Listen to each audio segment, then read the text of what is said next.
और जिसमें हमने जो है कि जो फर्स्ट चैप्टर था उसका नाम था सौरमंडल में पृथ्वी, जिसमें हमने सूर्य, ग्रह, पृथ्वी, चंद्रमा, इन सब चीजों को बहुत बेहतर तरीके से समझ लिया था।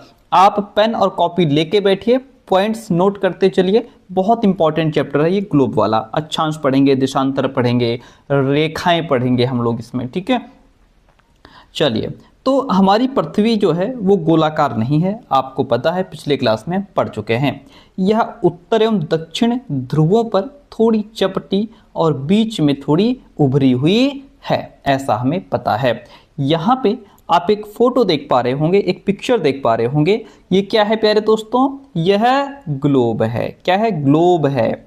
ग्लोब पृथ्वी का छोटा रूप है, ये एक वास्तविक प्रतिरूप है। ओके, ग्लोब जो है ये अलग अलग प्रकार के हो सकते हैं। बड़े ग्लोब भी होते हैं, छोटे ग्लोब भी होते हैं, ठीक है। पॉकेट में रखने वाले ग्लोब भी होते हैं। ऐसे ग्लोब होते हैं जिनमें जरूरत पड़े तो हवा भर लो, पढ़ लो, फिर हवा निकाल के जेब में रख के चल दो। तो ऐसे भी ग्लोब होते हैं, अलग अलग प्रकार के होते हैं। ग्लोब स्थिर नहीं होते हैं, ध्यान दीजिएगा। ऐसा नहीं है कि ये जो ढांचा बना है इसमें यहाँ भी नट बोल्ट लगा दो, यहाँ भी नट बोल्ट लगा दो, इसको कस दो, एक जगह पे ये स्थिर हो जाए। नहीं, ग्लोब स्थिर नहीं होता है। इसे उसी प्रकार घुमाया जा सकता है जैसे कुम्हार का पहिया या लट्टू घूमता है। इसको हम रोटेट करते रहते हैं। इसको हम रोटेट, हमें अगर जानना है तो हमें कोई भी जैसे कोई देश, महाद्वीप, कोई महासागर, कुछ भी देखना है तो हम इसको रोटेट करते हैं। ओके, तो ग्लोब पर देशों, महाद्वीपों और महासागरों को उनके सही आकार में दिखाया जाता है। कौन सा देश है, उसका क्षेत्रफल कितना है, कौन सा महाद्वीप कहाँ पे है, कौन सा महासागर कहाँ पे है, उसका क्षेत्रफल कितना है, ये सारी चीज़ें ग्लोब में दी जाती हैं। भाई कहाँ पे पानी है, कहाँ पे कंट्री है, कहाँ पे निवास है लोगों का, वो सारी चीज़ें इसमें दी जाती हैं। ओके, चलिए आगे बढ़ेंगे। अच्छा, ये जो है ये ग्लोब का ये अक्ष होता है और ये इस साइड में ऐसे झुका हुआ होता है, क्योंकि हमारी पृथ्वी भी एक साइड झुकी हुई है, इसलिए इसको इस तरीके से डिजाइन किया गया है। पृथ्वी के समान किसी गोले पर किसी बिंदु की स्थिति का वर्णन करना कठिन है। अब प्रश्न ये उठता है कि इस पर किसी स्थान की स्थिति कैसे बताई जा सकती है। इसके लिए हमें कुछ बिंदुओं एवं रेखाओं के संदर्भ की आवश्यकता होती है। हम देखेंगे कि एक सुई ग्लोब में झुकी हुई है, झुकी हुई अवस्था में स्थित होती है, जिसे अक्ष कहा जाता है। जैसे यहाँ पे हमने देखा ग्लोब में एक सुई है जो इस तरीके से झुकी हुई है, ठीक है। और ये जो है जिस पर ये ग्लोब टिका हुआ है, ये जो नीचे की जो सुई है ये अक्ष है। ये जो बिंदु है ये क्या कहलाता है? ये अक्ष कहलाता है।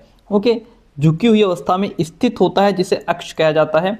ग्लोब पर वे दो बिंदु जिनसे होकर सुई गुजरती है वो उत्तर और दक्षिणी ध्रुव होते हैं। आई बात समझ में? कौन से होते हैं? उत्तर और दक्षिणी ध्रुव होते हैं। देखिए यहाँ से ये सुई गुजर रही है, ये देखिएगा, ये कौन सा ध्रुव है भैया? ये उत्तर है कि दक्षिण है? तो ये हमारा उत्तरी ध्रुव है। ध्यान रखिएगा, जो ऊपर का हिस्सा है ये उत्तरी ध्रुव है और ये नीचे वाला जो हिस्सा है ये दक्षिणी ध्रुव है। Okay, point to be noted. ये उत्तरी ध्रुव है ऊपर वाला, ये दक्षिणी ध्रुव है। इसको आप ध्यान रखेंगे, सिंपल सी बात है। ओके, अब देखिए ग्लोब को इस सुई के चारों ओर पृथ्वी की भांति पश्चिम से पूर्व की ओर घुमाया जा सकता है। अब पश्चिम से हमें पूर्व की ओर घुमाना है तो उसके लिए हमें क्या होना चाहिए? हमें डायरेक्शन पता होनी चाहिए कि वह पूर्व किधर है, पश्चिम किधर है। देखिए मैं आपको यहाँ पे समझा देता हूँ। हमारी डायरेक्शन ये होती है ना, इधर क्या होता है? ये पूरब होता है, ये पश्चिम होता है। अभी मैंने बताया आपको ये उत्तर होता है, ये दक्षिण होता है। हम जो ग्लोब को रोटेट करते हैं वो क्या होता है? पश्चिम से पूर्व, यानी कि इस तरीके से ये रोटेट होता है। ऐसे घुमाते जाओ, ऐसे, है ना, आपको चीज़ें मिलती चली जाएंगी। तो पश्चिम से पूर्व की ओर इसको हम क्या करते हैं? रोटेट करते हैं। पश्चिम से पूर्व की ओर घुमाया जा सकता है, लेकिन याद रखें इन दोनों में एक अंतर होता है। पृथ्वी पर वास्तव में ऐसी कोई सुई नहीं होती है। ग्लोब में तो है, लेकिन पृथ्वी पर ऐसी कोई सुई नहीं है कि भैया इस सुई के माध्यम से पृथ्वी हमारी यहाँ पे टंगी हुई है, ऐसा नहीं है। यह अपने अक्ष पर चारों ओर घूमती है, जो एक काल्पनिक रेखा है। कैसी रेखा है? ये एक काल्पनिक रेखा है, ठीक है। और एक अन्य काल्पनिक रेखा भी ग्लोब को दो बराबर भागों में बांटती है, जिसे हम विषुवत वृत्त कहते हैं। क्या कहते हैं? विषुवत वृत्त कहते हैं। अगर मैं यहाँ पे आपको दिखाना चाहूँ तो ये विषुवत वृत्त है जो इसको दो बराबर भागों में बांटने का काम कर रही है। ये रेखा जो कि 0 डिग्री अक्षांश पर स्थित है। चलिए यहां से आप समझते हैं। पृथ्वी के उत्तर में स्थित आधे भाग को उत्तरी गोलार्ध, उत्तर कहाँ हो गया सर? उत्तर ये क्या हो गया? ये उत्तरी भाग हो गया, ये उत्तरी ध्रुव है, ठीक है। उत्तरी गोलार्ध और दक्षिण वाले आधे भाग को, दक्षिण वाले ये नीचे साइड जो हो गया ये दक्षिणी हो गया, ठीक है। इस भाग को दक्षिणी गोलार्ध कहा जाता है। ये दक्षिणी गोलार्ध है, ये उत्तरी गोलार्ध है। ये दोनों बराबर के आधे भाग होते हैं। इस प्रकार विषुवत वृत्त पृथ्वी पर एक काल्पनिक वृत्त बनाती है एवं यह पृथ्वी पर विभिन्न स्थानों की स्थिति बताने का सबसे महत्वपूर्ण संदर्भ बिंदु भी है। विषुवत वृत्त से ध्रुवों तक स्थित सभी समानांतर वृत्तों को अक्षांश या समानांतर रेखाएं कहा जाता है। ये अक्षांश हैं या फिर ये समानांतर रेखाएं, मान लो ये जो है ये समानांतर रेखाएं हैं इस तरीके से। ओके, अक्षांशों को अंश में मापा जाता है, नोट कर लीजिए, किसमें? अक्षांशों को अंश में मापा जाता है। विषुवत वृत्त शून्य अंश अक्षांश को दर्शाती है। विषुवत वृत्त जो है ये वाला, ये शून्य अंश अक्षांश को दर्शाती है। शून्य अंश यहाँ पे दिया हुआ है, देखिए ये जो विषुवत वृत्त है वो कहाँ पे है? शून्य अंश पे है, ठीक है। तो ये शून्य अंश अक्षांश को दर्शा रही है। चलिए, चूंकि विषुवत वृत्त से दोनों तरफ ध्रुवों के बीच की दूरी पृथ्वी के चारों ओर के वृत्त का 1/4 1/4 होता है, अतः इसका माप होगा 360 अंश का, यानी कि 1/4 यानी 90 अंश का। इस प्रकार 90 अंश उत्तरी अक्षांश उत्तर ध्रुव को दर्शा रहा है, 90 अंश दक्षिण अक्षांश दक्षिणी ध्रुव को दर्शा रहा है, ठीक है। इसको आप और बेहतर से समझेंगे जब हम इससे समझाएंगे। तो इस प्रकार विषुवत वृत्त ये वाला, ये लाइन ध्यान रखिएगा, विषुवत वृत्त के उत्तर कहाँ हो गया? ये वाला, ठीक है। सभी समानांतर रेखाओं को, ये क्या है? ये समानांतर रेखाएं हैं इस तरीके से, ठीक है। उत्तरी अक्षांश कहा जाता है इनको। क्या कहा जाता है? इनको सबको उत्तरी अक्षांश कहा जाता है। विषुवत वृत्त के दक्षिण स्थित सभी समानांतर रेखाओं को, ये नीचे का हिस्सा दक्षिणी हो गया, ये वाली जो रेखाएं हैं ये क्या है? इस सभी समानांतर रेखाओं को ये क्या है? ये दक्षिणी अक्षांश कहा जाता है, ठीक है। इतनी बात क्लियर हो गई? Very good.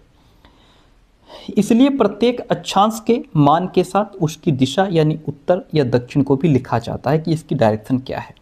सामान्यतः इसे छोटा ऊ या दा, छोटा ऊ जो है वो उत्तर के लिए, दा दक्षिण के लिए लिखा जाता है।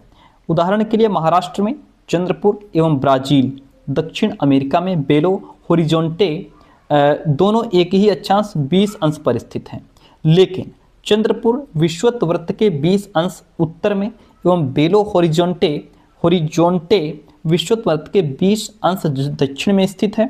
इसलिए हम कह सकते हैं कि चंद्रपुर 20 डिग्री उत्तर अक्षांश पर और बेलो होरिजोंटे 20 डिग्री दक्षिण अक्षांश पर स्थित है, ठीक है। बहुत ज़्यादा इतना डीप नहीं पूछेगा आपसे, ओके।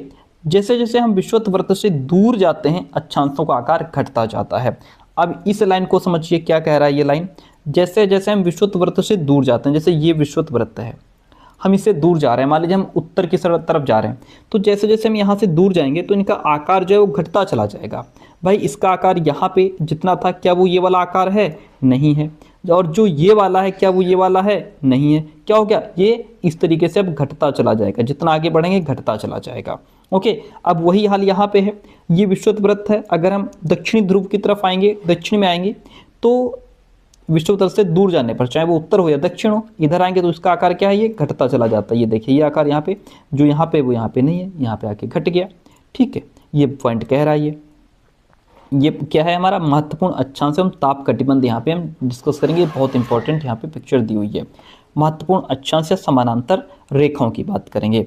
विषुवत वृत्त 0 डिग्री, ये देखिए 0 डिग्री पर है। उत्तर ध्रुव 90 डिग्री उत्तरी और दक्षिण ध्रुव 90 डिग्री दक्षिण के अतिरिक्त 4 महत्वपूर्ण अक्षांश समानांतर रेखाएं और भी हैं। कौन है वो 4? उत्तरी गोलार्ध में कर्क रेखा हो गई, जो कि 23.5 डिग्री उत्तर में है। कर्क रेखा, उत्तरी गोलार्ध की बात हो रही है, उत्तरी गोलार्ध में चलो, उत्तरी गोलार्ध में कर्क रेखा ये रही, 23.5 डिग्री उत्तर हो गया इसका, ओके। और दूसरी की अगर हम बात करें इसमें, तो दूसरा क्या है, दूसरा है दक्षिणी गोलार्ध में मकर रेखा। अब दक्षिणी गोलार्ध में आ जाओ, यहाँ से ये चेंज हो जाता है, ये दक्षिणी है और यहाँ से ये उत्तरी है। अब दक्षिण में जब आए तो ये मकर रेखा 23.5 डिग्री दक्षिण में मकर रेखा हो गई। फिर 3 नंबर पे विषुवत वृत्त के 66.5 डिग्री उत्तर में उत्तर ध्रुव वृत्त है। उत्तर में उत्तर ध्रुव वृत्त है 66.5 डिग्री। ये देखिए, उत्तर में उत्तर ध्रुव वृत्त है, दक्षिण में दक्षिण ध्रुव वृत्त है। ये इसकी बात हो रही, उत्तर ध्रुवत 66.5 डिग्री उत्तर और दक्षिणी ध्रुव में दक्षिण ध्रुवत 66.5 डिग्री दक्षिण हो गया। ओके, तो ये और भी 4 काल्पनिक रेखाएं हैं। यहाँ तक बात क्लियर हुई। अब हम आगे समझते हैं। पृथ्वी के ताप कटिबंध की बात करें तो कर्क रेखा एवं मकर रेखा के बीच के सभी अक्षांशों पर सूर्य वर्ष में एक बार दोपहर में सिर के ठीक ऊपर होता है। इसलिए इस क्षेत्र में सबसे अधिक ऊष्मा प्राप्त होती है और इसे उष्ण कटिबंध कहा जाता है। कहाँ है उष्ण कटिबंध, वो हमें ये चित्र बताएगा, ये पिक्चर बताएगा। देखिए यहाँ पे जैसा कि लिखा है कि कर्क रेखा और मकर रेखा के बीच, ये हो गई हमारी कर्क रेखा, मकर रेखा, और ये हो गई हमारी कर्क रेखा। कर्क रेखा और मकर रेखा के बीच के सभी अक्षांशों पर, ऐसा ही तो कहा गया है, सूर्य वर्ष में एक बार दोपहर में सिर के ठीक ऊपर, देखिए यानी कि विषुवत वृत्त पर, ठीक है, ऊपर होता है, यानी कि यहाँ पे सूर्य है।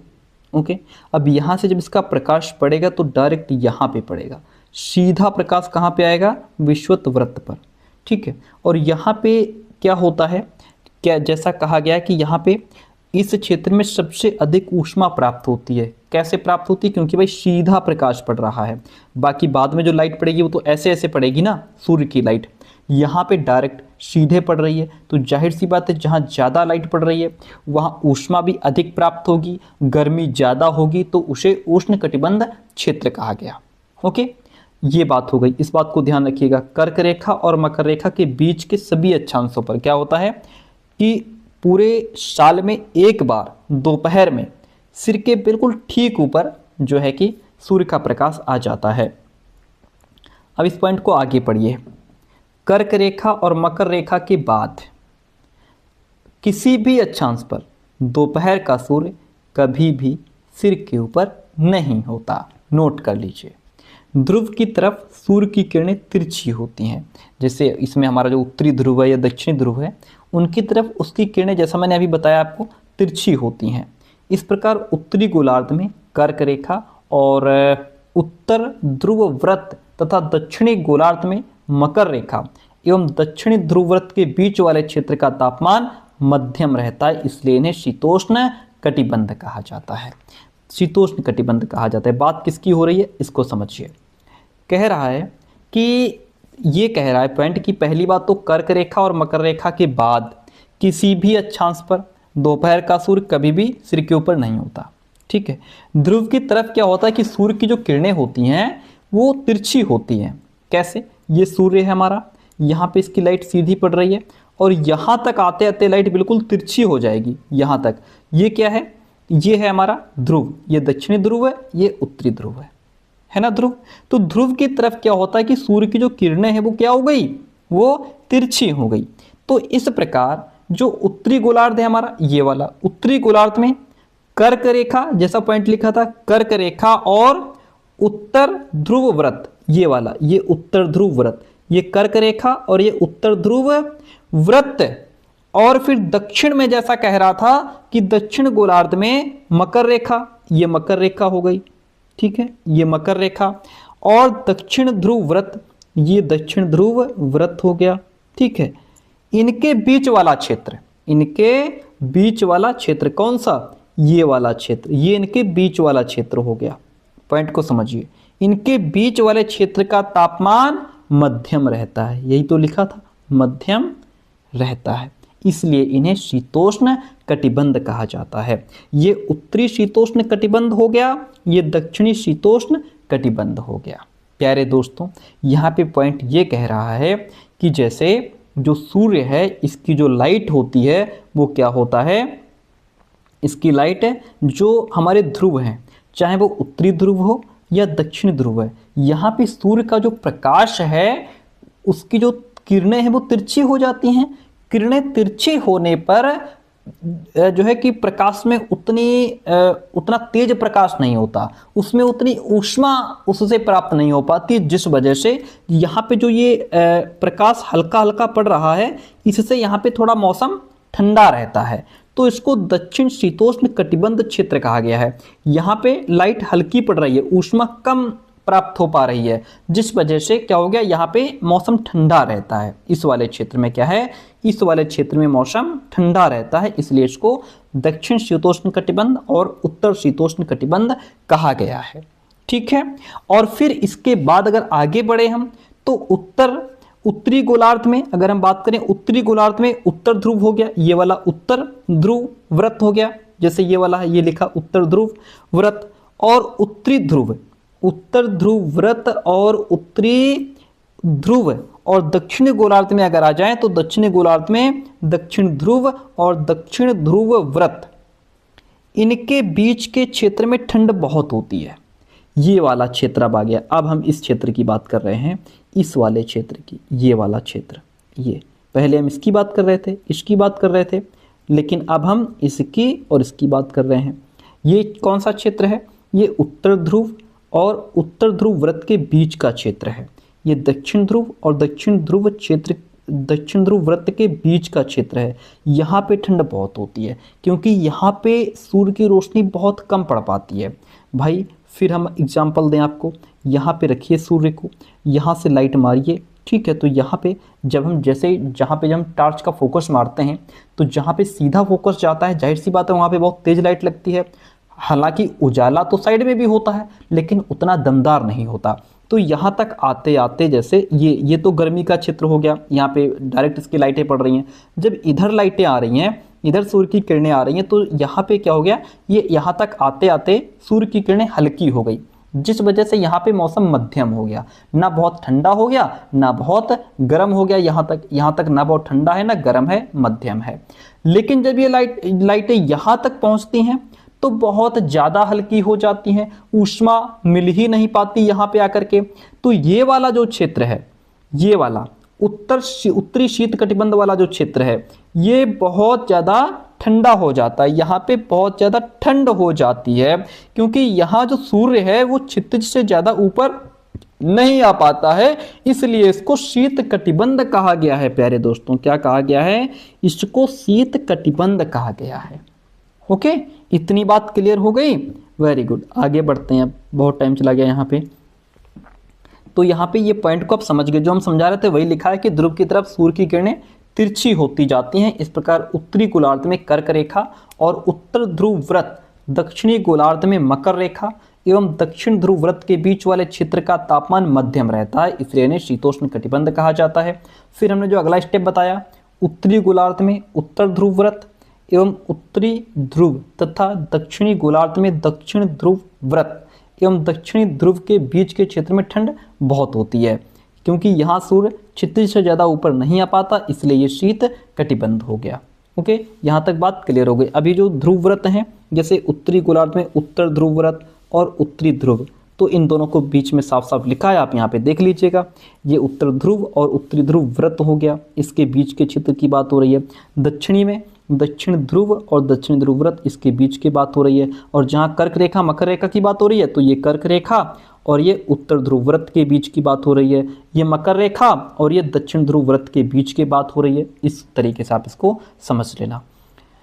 चलिए अब देशांतर की बात कर लेते हैं। देखिएगा, जो हम अभी ऊपर देखिए देशांतर क्या होता है। देशांतर में जो रेखाएं होती हैं वो इस तरीके से होती हैं, इस तरीके से, ठीक है। और अक्षांश में रेखाएं इस तरीके से होती हैं, समानांतर रेखाएं होती हैं, जैसा कि अभी हम ऊपर देख रहे थे। ये क्या है, यहाँ पे ये अक्षांश है, ये देखिए ये अक्षांश है, यानी कि ये जो रेखाएं हैं वो समानांतर हैं। ये रेखाएं कैसी हैं, ये समानांतर रेखाएं हैं। और देशांतर में रेखाएं कैसी हैं, देशांतर में रेखाएं इस तरीके से होती हैं, ठीक है। अच्छा, देशांतर को पढ़ने से पहले यहाँ पे दो टार्चें हैं, इनको पढ़ लीजिए। सीधी सतह पर टार्च का प्रकाश तेज और कम क्षेत्र पर फैलता है। सीधी सतह पर जब हम टार्च का फोकस सीधा मारते हैं तो यहाँ पे ज़्यादा ऊष्मा प्राप्त होती है, यहाँ पे ज़्यादा लाइट लगती है, यहाँ पे ज़्यादा गर्मी प्राप्त होती है। जब हम टार्च थोड़ा तिरछी सतह पर टार्च का प्रकाश कम तेज परंतु अधिक क्षेत्र में फैलता है, यानी कि इसका प्रकाश तो फैल गया लेकिन उतना दमदार नहीं है, ठीक है। तो इस चीज़ को जैसा कि हमने पहले बताया अभी ऊपर, सूर्य का प्रकाश बिल्कुल साइड में ध्रुव पर आकर के बहुत हल्का हो जाता है।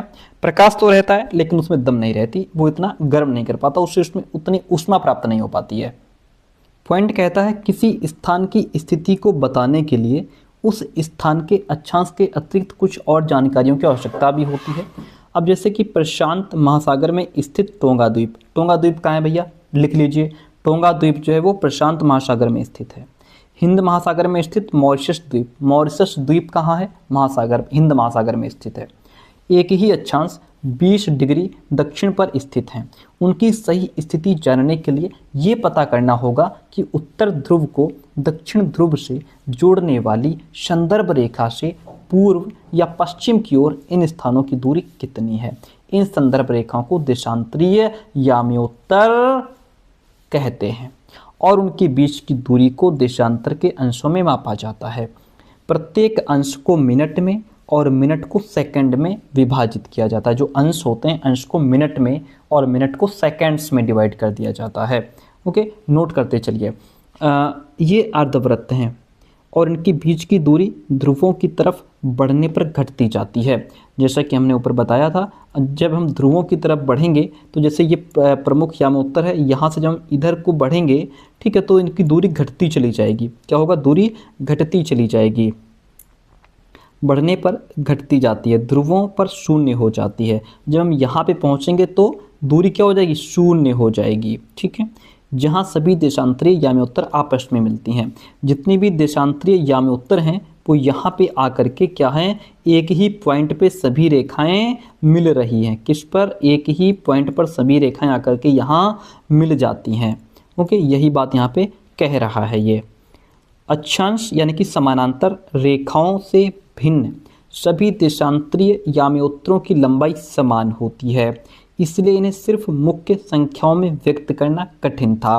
तब सभी देशों ने निश्चय किया कि ग्रीनिच, जहां ब्रिटिश राजकीय वेधशाला स्थित है, से गुजरने वाली याम्योत्तर से पूर्व और पश्चिम की ओर गिनती शुरू की जाए। कहाँ से, पूर्व और पश्चिम की ओर गिनती, पूर्व से पश्चिम की ओर गिनती शुरू की जाए।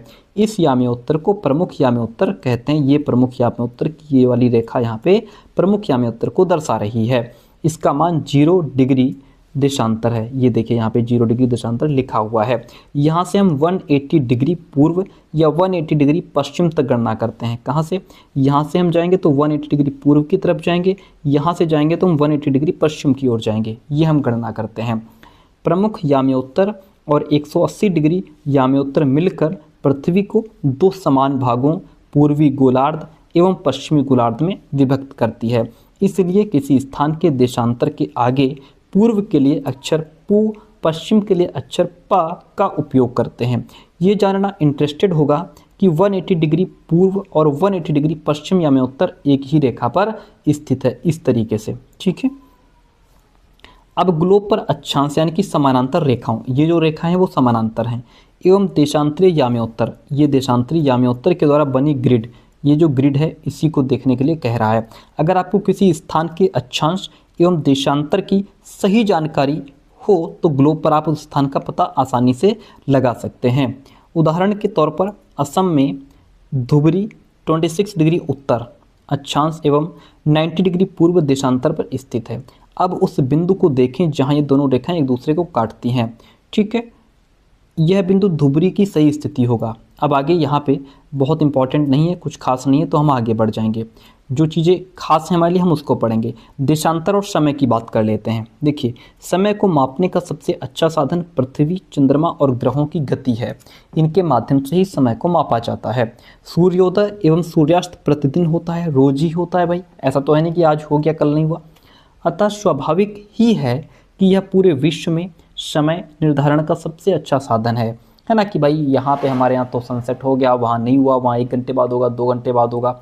तो स्थानीय समय का अनुमान सूर्य के द्वारा बनने वाली परछाई से लगाया जा सकता है, जो दोपहर में सबसे छोटी और सूर्योदय सूर्यास्त के समय सबसे लंबी हो जाती है।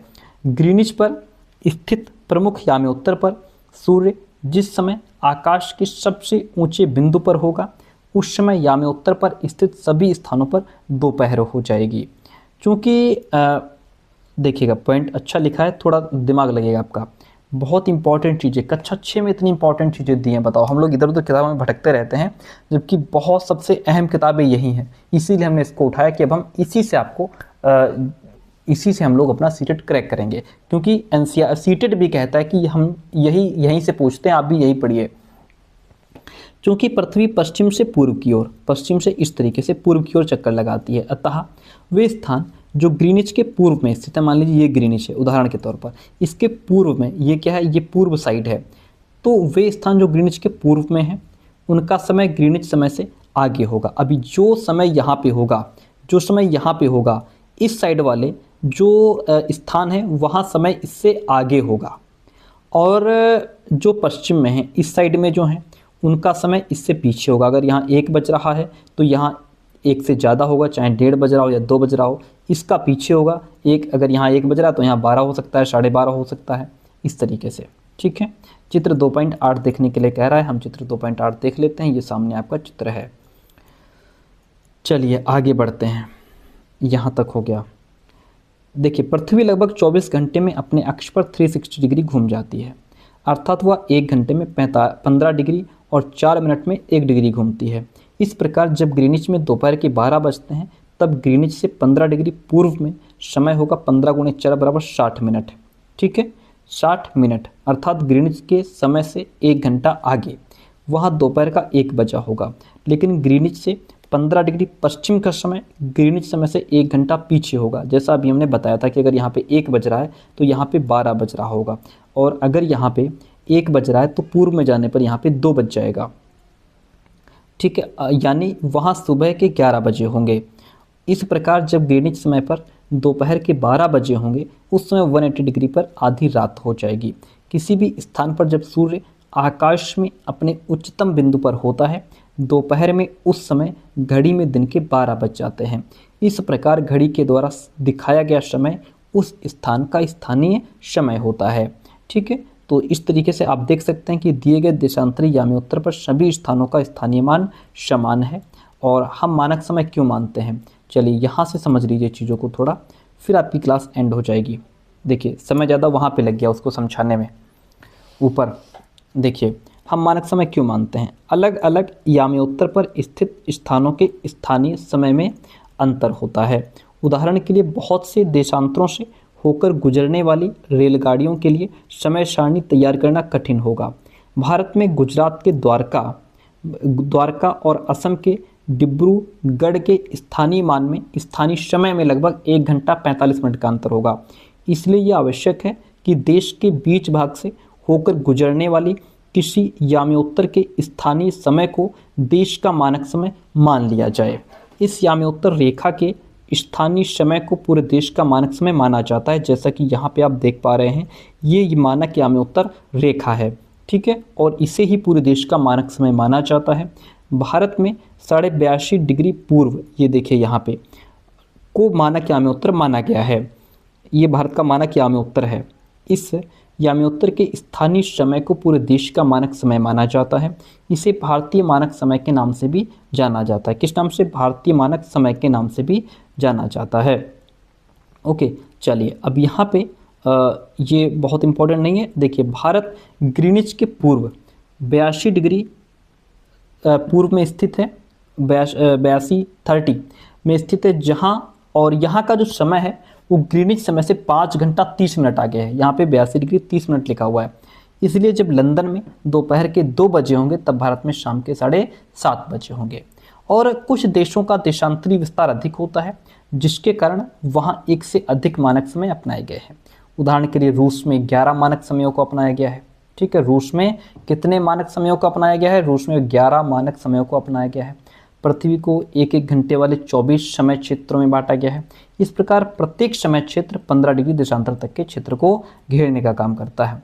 तो ये थी आज की क्लास, और ये आपका होमवर्क क्या है, आपका होमवर्क ये है कि ये जो ऑब्जेक्टिव क्वेश्चंस हैं आप इनका आंसर बताएंगे कि सिर्फ फर्स्ट का आंसर खा है, दूसरे का गा है, तीसरे का का है, चौथे का जो भी हो, पांचवें का, इस तरीके से आप इनके आंसर बताएंगे और इसको फिलअप करेंगे अगर आपने ठीक से पढ़ा है तो। ठीक है, क्लास कैसे रही कमेंट करके ज़रूर बताइएगा। मिलते हैं बहुत जल्दी नेक्स्ट क्लास में, ठीक है। बहुत इंपॉर्टेंट, बहुत अहम चीज़ें इसमें दी गई हैं और आप लोग इधर उधर ना भटक करके ये जो हम एनसीईआरटी पढ़ा रहे हैं सिर्फ इसी को पढ़िए। नोट्स हम प्रिपेयर कर रहे हैं वो आपको जल्दी ही मिलेंगे, ठीक है। Thank you so much.